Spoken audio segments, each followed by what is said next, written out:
دیکھیے مولانا الیاس صاحب سے بات چیت ہوتی تھی، میری خود 2 مرتبہ 3 گھنٹے بالکل تنہائی میں گفتگو ہوئی، اور جب میں مبلغ تھا اس وقت موبائل کا دور نہیں تھا، لینڈ لائن فون ہوا کرتا تھا اور ISD کال بہت مہنگے ہوتے تھے،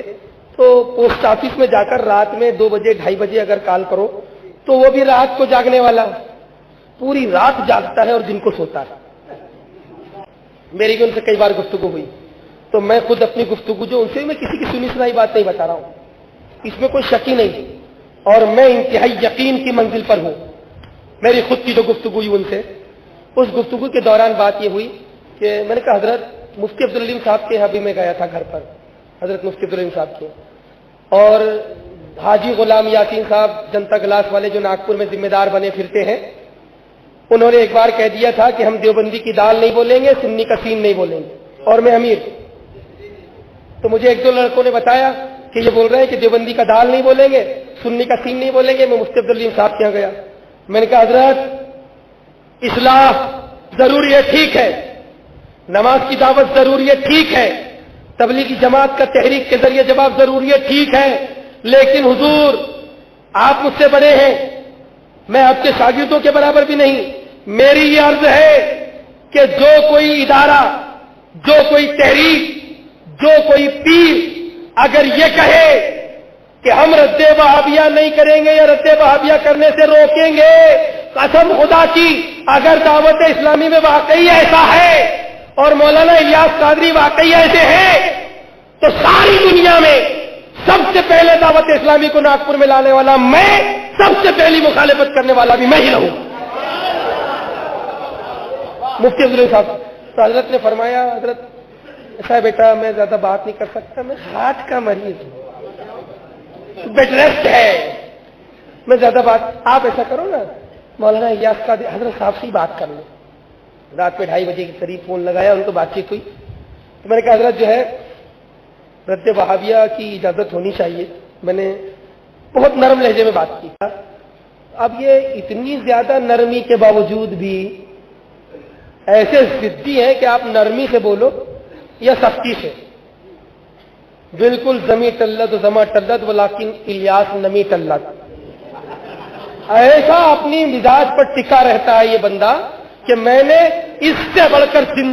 ضدی آدمی 4.5 سال کی اس زندگی میں نہیں دیکھا۔ میں نے کہا حضور اجازت ہونا چاہیے، نرمی سے کہا حضرت اجازت ہونی چاہیے رد وہابیہ کی، تو کہا کہ ہمارے مبلغین جو ہے زیادہ صلاحیت والے نہیں ہوتے ہیں تو ہم ان کو اجازت نہیں دے سکتے، اگر وہ اجازت دیں گے تو وہ کچھ بھی رد کریں گے، کچھ بھی الٹا سیدھا بولتے، دیکھا نہیں ہمارے بہت سارے مقررین کیسے الٹی سیدھے رد کرتے ہیں۔ تو میں نے کہا کہ ٹھیک ہے ہر مقرر ہر مبلغ کو اجازت نہ دیں آپ، تو انہوں نے کہا کہ دیکھیے مفتی غلام محمد صاحب قبلہ علیہ رحمہ کا فتویٰ بھی ہے کہ ہر آدمی کو رد وہابیہ کی اجازت نہیں ہے جو عوام میں سے ہو، اور اعلیٰ حضرت کا بھی فتویٰ وہی ہے کہ ہر آدمی جو نہ جانتا ہو اختلاف کس بات میں ہے اور وہ پھر رد وہابیہ کرنے بیٹھ جائے اور بحث کرنے لگ جائے جس کو خود ہی نہیں معلوم کہ اختلاف کس بات میں، اصل بات کیا ہے، ایسے آدمی کو منع ہے۔ تو انہوں نے کہا دیکھیے اعلیٰ حضرت نے منع کیا، مفتی غلام محمد صاحب نے ہم کو منع کیا، تو میں نے کہا حضرت میں کیا عرض کر رہا ہوں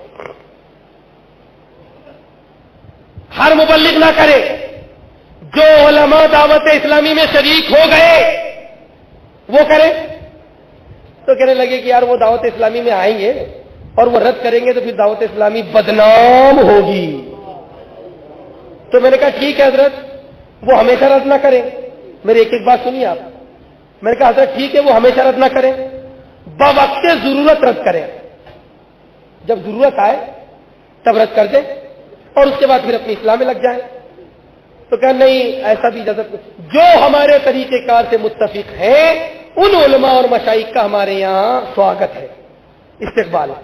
اور جو ہمارے طریقہ کار سے متفق نہیں اور رد کی بات کر رہے ہیں تو ہم ان کا سواگت نہیں کریں گے، مطلب یہی ہوا ہے وہ دعوت اسلامی میں نہ آئے۔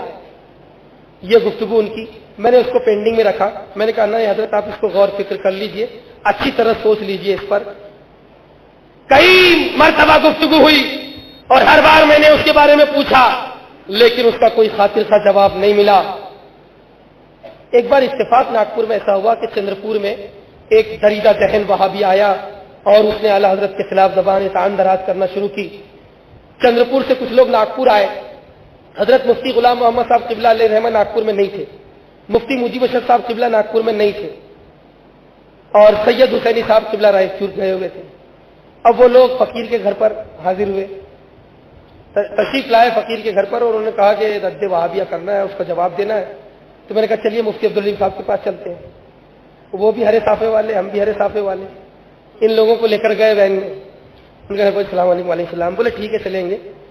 اور ٹھیک ہے شام کو چلیں گے. اب جیسے ہی وہ لوگ واپس ہوئے کہ ہم لوگ اب ناشتہ وغیرہ کر کے کھانا وانا, آپ مطمئن ہو گئے کہ جانے کے لیے لوگ تیار ہیں.